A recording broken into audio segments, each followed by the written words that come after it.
Have you ever noticed, how does your silence make the room uncomfortable?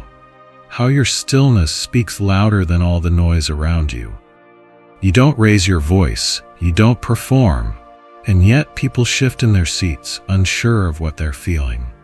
It's not anger, it's not threat, it's something else. Something they can't quite name, but want to avoid. Why does your depth unsettle them? Why does a thoughtful gaze feel more dangerous than a raised fist? Maybe it's because the world isn't built for men who see too much. It rewards charm, not clarity. Performance, not presence. You ask questions that people spend their whole lives avoiding. You see through smiles. You feel the dissonance between words and energy. And that is what makes you dangerous. Kierkegaard once said, "People demand freedom of speech as a compensation for the freedom of thought which they seldom use." But you think. And that's the real crime. Because in a world addicted to appearances, your awareness is rebellion. You are not feared because you are cruel. You are feared because you are conscious, and consciousness, it cannot be controlled.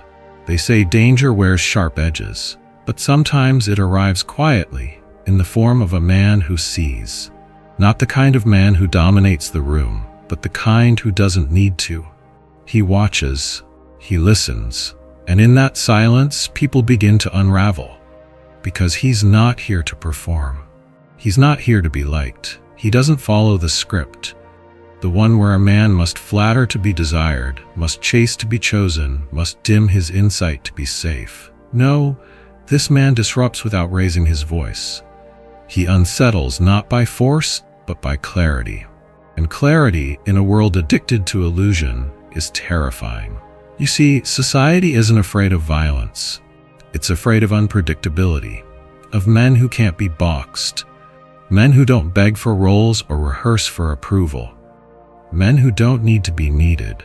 Because when a man no longer dances for acceptance, when he stops molding himself to be understood, he becomes something rare. And what is rare is often rejected before it is respected. He is the paradox, the storm in stillness, the calm that confronts, not dangerous because he's reckless, but because he's awake. And that kind of man, you can't prepare for it. You can only feel him and hope you're ready to be seen. They say danger wears sharp edges, but sometimes it arrives quietly in the form of a man who sees, not the kind of man who dominates the room, but the kind who doesn't need to. He watches, he listens, and in that silence people begin to unravel, because he's not here to perform. He's not here to be liked. He doesn't follow the script, the one where a man must flatter to be desired, must chase to be chosen, must dim his insight to be safe. Now, this man disrupts without raising his voice. He unsettles not by force, but by clarity. And clarity, in a world addicted to illusion, is terrifying. You see, society isn't afraid of violence. It's afraid of unpredictability, of men who can't be boxed, men who don't beg for roles or rehearse for approval, men who don't need to be needed. Because when a man no longer dances for acceptance, when he stops molding himself to be understood, he becomes something rare. And what is rare is often rejected before it is respected. He is the paradox, the storm in stillness, the calm that confronts, not dangerous because he's reckless, but because he's awake. And that kind of man, you can't prepare for. You can only feel him and hope you're ready to be seen.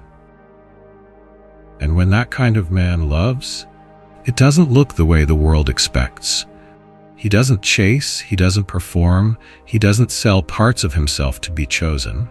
Because for him, love was never about comfort. It was never about applause, attention, or possession. Love for him is a mirror, a place where truth's supposed to meet truth. But most people don't want the truth. They want reassurance. They want roles, the provider, the protector, the performer. They want safety in the form of sameness. He cannot give that because he sees too much. He sees the transaction hiding behind affection, the unspoken need to control, to depend, to be saved. He sees how desire is often just a mask worn by fear. And so he pulls back, not out of indifference but out of reverence, because real love, the kind he yearns for, cannot exist in pretense.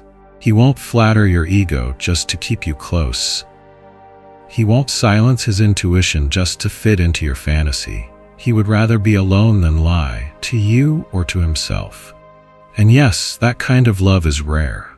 It's raw. It doesn't seduce. It awakens. So if he walks away, it's not because he didn't feel. It's because he felt too much, and you weren't ready to meet him there. To him, love is not an escape. It's an unveiling. An unveiling is never comfortable, but it's always real. But here's the part no one tells you. The moment you stop needing to be liked, you begin to disappear. Not physically, spiritually, socially, quietly. Because the world doesn't know what to do with a man who is no longer seeking approval. A man who does not bend just to belong. A man who doesn't trade his truth for connection. You become invisible to those still playing roles. To those who mistake validation for love and noise for meaning. They'll say you've changed. They'll say you're distant, difficult, hard to reach. But really, you've just stopped apologizing for seeing clearly.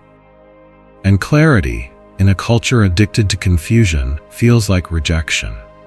You no longer laugh when something isn't funny. You no longer smile just to keep the peace. You no longer explain your silence to people who fear what it might reveal. And that's when it begins. The slow shedding, the quiet unraveling. Friends fade. Desire shifts. Rooms that once felt warm now feel hollow. But this isn't failure, it's the cost of awakening. It's what happens when a man begins to live from the inside out. You are not cold, you are no longer conditioned. You don't fit because you no longer fold. And in a world that thrives on emotional compliance, that kind of man, still, sovereign, unshaken, is the most dangerous thing of all. And after the silence comes the seeing. Not the kind of seeing that flatters, but the kind that strips away illusions. Quiet, unblinking, clear. He doesn't stare to impress. He doesn't watch to control. He simply sees, through the small talk, through the rehearsed smiles, through the perfectly curated masks people wear, even in love. Especially in love. And that's what unsettles them. Because being seen, truly seen, is one of the most intimate and terrifying experiences. Most people don't want connection. They want comfort. They want to be admired, not understood. They want applause, not awareness. But he doesn't play that game. He doesn't respond to cues like a trained dog. He listens. He discerns. He notices the pause between your words, the tremble behind your laughter, the contradiction between what you say and what your soul whispers beneath it. And when you're used to hiding, when you've spent your life performing for love, that kind of presence feels like a threat, because it calls you back to yourself. And not everyone is ready to come home. So they call him cold, they call him distant, they call him intimidating. But the truth is, he's just not pretending. He doesn't seek attention. He offers reflection, and most would rather be admired in distortion than be recognized in truth. That's why he scares them, not because he's looking at them, but because they suddenly feel seen. And so, when he steps into the world of modern romance, he doesn't play, not out of arrogance, not out of bitterness, but because he sees the game for what it is. He's not seduced by the chase. He's not moved by the push and pull. He doesn't mistake chaos for passion or drama for depth. He knows that most relationships today are built on performance, on emotional theater, on unspoken contracts. I'll pretend if you pretend. But he can't pretend. Not anymore. He doesn't compete for attention. He doesn't beg to be chosen. He doesn't adjust himself just to stay desirable. Because when you've tasted clarity, confusion loses its charm. When you've lived in truth, games feel like poison. So they call him hard to get. But he's not playing hard. He's just grounded, rooted, whole. You can't manipulate a man who doesn't need your validation. You can't bait a man who isn't hungry for approval. And that, in a dating culture that feeds on insecurity, makes him unplayable. Not because he's cold, but because he's awake. And once a man wakes up, he doesn't fall for illusions. Not even the ones called love. There comes a moment, quiet, painful, unmistakable, when a man must choose truth or belonging. Not the kind of belonging where you're seen, but the kind where you're applauded for staying small, agreeable, easy to love. And he feels it. The pull to perform, to soften what he knows, to become what others want him to be. But something deeper calls, a whisper that won't go quiet, a knowing that won't let him lie, not to them and not to himself. So he walks. Not because he doesn't care, but because he cares too much to fake connection. Like Kierkegaard walking away from Regina, he chooses solitude over self-betrayal. He chooses the path no one claps for, the one that costs him comfort, closeness, even love. But that is the leap of faith. To leave behind the roles, protector, provider, performer, and stand naked in the truth of who you are. And it hurts, it strips, it isolates, but it also awakens. Because real love cannot grow in the soil of pretending. And he would rather walk alone in painful honesty than stay in a warm lie that demands he forget himself. That's not abandonment. That's alignment. That's what it means to become whole. He doesn't have to speak. He doesn't have to argue, convince, or prove. Just by being in the room, he becomes a mirror. Not the kind that flatters, but the kind that reflects what's real. And that is what makes people flinch. His presence alone exposes the disconnect between who they are and who they pretend to be. His silence interrupts the performance. His stillness makes the noise unbearable.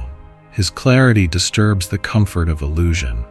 Not because he tries to, but because he can't unsee. Most people want connection as long as it doesn't cost their mask. But he doesn't relate to masks. He relates to essence, and essence is rare. So instead of being embraced, he's often resisted, misread, labeled too much, too intense, too serious. But he's not too anything. He's just unwilling to dilute, unwilling to shrink. He doesn't attack, he reflects. And reflection is painful for those still hiding. That's why his presence feels like pressure. That's why his silence echoes louder than someone else's shouting, because he sees. And being seen is only beautiful when you're ready for the truth. When he loves, it's not a performance. It's not a display of charm or a strategy to be chosen.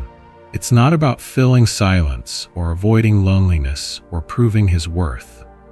His love is presence, still, steady, undeniably real. He's not looking for someone to complete him. He's already whole. He's not seeking to be needed. He's seeking to be met. And to be met, you have to drop the act. You have to step out of the character you've played for years and risk being seen as you are. But most aren't ready for that.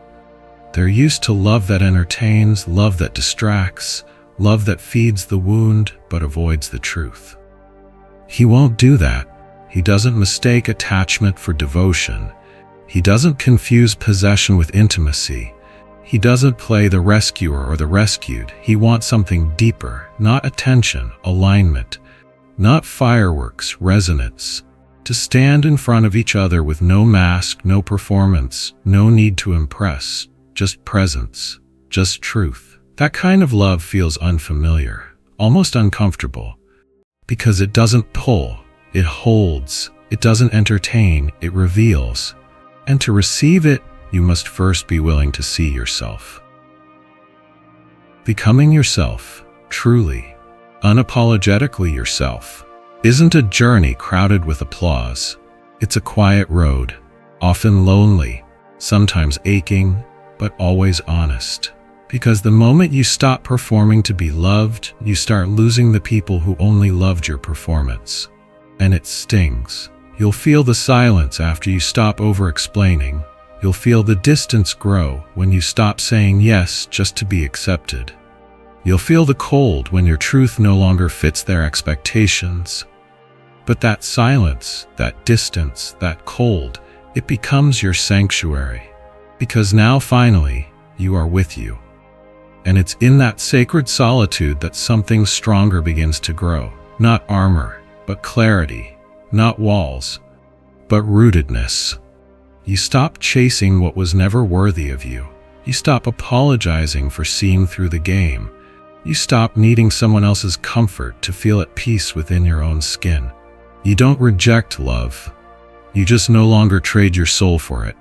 And the more you walk this path, the less manipulable you become, the less reactive, the more free. Because no one can control a man who no longer fears being alone. And no system, romantic or cultural, can own a man who has made peace with himself. This is the quiet power of becoming, not loud, not flashy, but unshakable. The world may never clap for him. He won't be the loudest voice in the room. He won't be everyone's favorite. But he will be remembered, not for how well he performed, but for how deeply he lived. Because a man like this doesn't chase popularity. He doesn't decorate himself with approval. He walks quietly, but carries something undeniable. Presence, weight, truth. He may be misunderstood by many, but he will be recognized by the few. The ones who've tasted their own silence, who've walked through their own fire, who've had enough of pretending. To them, he won't feel intimidated. He'll feel like home, like still water after the storm. And most of all, he will respect himself.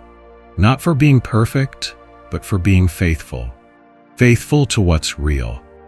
Faithful to his own path, even when it cost him comfort, even when it meant walking alone. Because at the end of it all, he didn't sell his soul for applause. He didn't abandon himself to be accepted. He became someone no crowd could own, no mask could contain, and no rejection could break. Not celebrated by the many, but unforgettable to the few. And to himself, finally, fully true. In the end, freedom is not loud. It doesn't arrive with praise or certainty. It comes quietly, through loss, through silence, through the ache of choosing yourself when the world begged you to play a part. The pain of the intelligent man is not a curse. It is sacred. It burns away the false, leaving only what cannot be taken: clarity, depth, integrity. He doesn't become untouchable out of pride, but because there's nothing left in him that can be bought or bent. No need to be liked, no need to be seen, no need to be anything but true. And that truth makes him free. Not the kind of freedom sold in slogans, but the kind that costs you everything that once made you feel safe. He walks alone now, not in bitterness, but in peace. Not as a rebel, but as a man who has finally come home to himself.